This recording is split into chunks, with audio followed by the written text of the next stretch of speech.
How to use Google Authenticator for Gmail account. So here is a complete step-by-step guide on how to do so.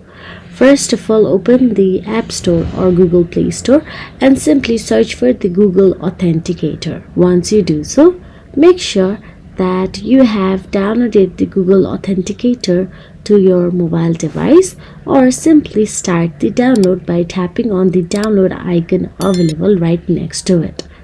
If it is already downloaded, tap on the open and open the app on your device. Now, simply tap on the get a code option available there. Once you do so, you will be navigated to where you need to scan a QR code or simply put a code. Now, all you have to do is on your phone, open Google Authenticator and scan the QR code, point your camera at the QR code, and the app will add your Gmail account and show a 6-digit code.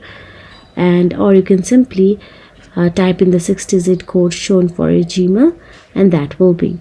If you found this video helpful, please like, share and subscribe our channel, and thank you so much for watching.